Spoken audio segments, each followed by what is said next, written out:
La ville balnéaire de San Pedro, chef-lieu de région du Bassa-Sandra, a accueilli du 3 au 6 mars dernier la deuxième étape de la ronde du social du ministère de l'Emploi et de la Protection sociale. La cérémonie officielle s'est tenue sur la place Georges Sangaré du Rotary, au quartier Seweke de San Pedro. À 10 heures, la place affichait pleine avant l'arrivée du ministre Maître Adama Kamara, ministre de l'Emploi et de la Protection sociale, et sa délégation composée des membres de son cabinet, des directeurs généraux des structures sous tutelle, des cadres et élus de la région du Bassa-Sandra. C'est le premier adjoint au maire de San Pedro, représentant le maire central Anoblé Félix, qui a ouvert le chapitre des allocutions par des mots de bienvenue au ministre Maître Adama Kamara et la délégation qui l'accompagne. Il a salué le choix de sa ville pour cette deuxième édition de la ronde du social et a révélé les avantages économiques et touristiques de sa ville. La cérémonie a débuté par une introduction de la directrice de communication du ministère de l'Emploi et de la Protection sociale, Hermine Kossé, qui a présenté le ministère et donné le condensé de la ronde du social. Dès sa prise de fonction en avril dernier, Monsieur le ministre de l'Emploi a voulu faire de la promotion de nos instruments de protection sociale son cheval de bataille.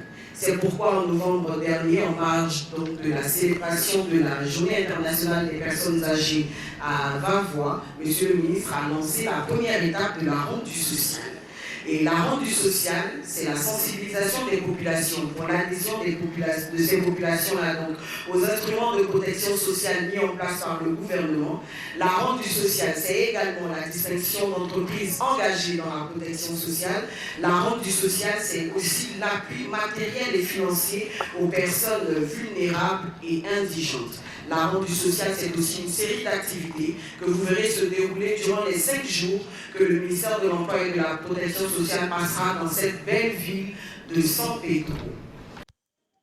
Lors de cette cérémonie, certaines institutions sous tutelle, notamment la CGRAE, la CNPS et la CENAM, ont été distinguées pour leur engagement de la protection sociale.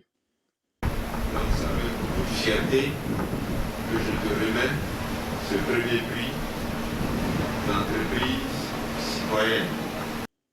D'autres distinctions ont eu lieu, notamment le Grand Prix du satisfecit de la protection sociale attribué à Mbali Hotel SARL et remis par le ministre Maître Adama Kamara. Honneur et fierté à vous. À vous. Kwaku Fulgence, responsable de l'ONG Charité Vie, engagée dans la lutte contre le travail des enfants et les violences basées sur le genre à San Pedro, a reçu son prix. Au titre des coopératives, l'entreprise coopérative des producteurs agricoles de San Pedro et l'entreprise coopérative de Saint-Paul ont également été primées. L'assuré social centenaire de la zone de San Pedro, Jelly André, a reçu sa distinction des mains du ministre de l'Emploi et de la Protection sociale. Cette deuxième étape de la ronde du social a été marquée par la distribution de vivres et non-vivres aux populations défavorisées. Dans son intervention, le ministre de l'Emploi et de la Protection sociale, Maître Adama Kamara, a présenté aux populations de la région du Bassa-Sandra les nouveaux produits de sécurité sociale du gouvernement qui sont la couverture maladie universelle, le régime social des travailleurs indépendants et la complémentaire. Il les a invités à s'approprier ces produits qui contribuent à l'amélioration des conditions de vie des Ivoiriens et de tous ceux qui vivent sur le territoire ivoirien. Mesdames et messieurs, comme vous le savez, la vision de son Excellence, Monsieur le Président de la République, Alassane Ouattara, est de bâtir une Côte d'Ivoire moderne et solidaire, où chaque Ivoirien, quelles que soient ses conditions sociales, ses origines ethniques et religieuses, devient un acteur épanoui du développement. Et cet épanouissement passe notamment par l'accès de tous à des instruments de protection sociale adéquats. Cependant, dans notre pays, seuls les fonctionnaires et agents de l'État et les salariés du secteur privé avaient accès aux instruments de protection sociale.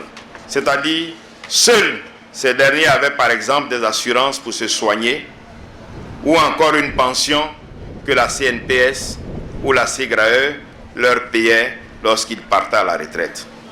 Conformément à sa vision, le président de la République a, dès son accession au pouvoir d'État, engagé d'importantes réformes afin d'améliorer les prestations de ceux qui bénéficient déjà de protection sociale, d'élargir l'accès aux instruments de protection sociale à tous les travailleurs, y compris ceux du secteur informel, et de mettre en place un mécanisme obligatoire de couverture du risque maladie. La réalisation de ces réformes par le gouvernement conduit par son Excellence le Premier ministre Patrick Achi a donc permis la mise en place de nouveaux instruments de protection sociale. Il s'agit en premier de la mise en œuvre effective de la couverture maladie universelle depuis le 1er juillet 2019, qui permet depuis son démarrage effectif à des milliers de personnes de bénéficier de soins de santé de qualité et à moindre coût. Il s'agit d'un projet important de très grande envergure qui va monter en puissance progressivement pour une couverture optimale de la population. L'ensemble des ministères techniques impliqués dans sa mise en œuvre y travaillent effectivement et mois après mois, nous constatons toujours une amélioration de la qualité du service. Ensuite, vos valeureux fonctionnaires et agents de l'État, le gouvernement vient de lancer, depuis le 2 novembre 2021, le régime de retraite complémentaire par capitalisation, dénommé la complémentaire. Ce nouveau produit, qui a pour objectif de bonifier la pension du fonctionnaire à travers une épargne sécurisée, flexible et rémunérée, permettra dans les années à venir de voir les fonctionnaires encore plus enthousiastes lors de leur départ à la retraite, avec des pensions encore plus grandes qu'ils se seront eux-mêmes constitués. Une réforme similaire est en cours de mise en œuvre pour l'instauration du régime de la complémentaire par capitalisation pour les salariés du secteur informel. Enfin, pour terminer, et comme le gouvernement sait bien le faire, il a mis en place un régime social pour les travailleurs indépendants appelé RSTI, qui comporte à la fois le régime de base et le régime complémentaire. La retraite complémentaire par capitalisation ou la complémentaire permettra d'offrir une meilleure retraite aux fonctionnaires pendant leur période de retraite. Le régime social des travailleurs indépendants, qui est une pension qui vous permettra de garantir aussi une bonne retraite aux travailleurs indépendants, à savoir les artistes, commerçants, artisans et à toute autre personne travaillant à son propre compte et de se soigner à moindre coût, a souligné le premier responsable de l'emploi et de la protection sociale.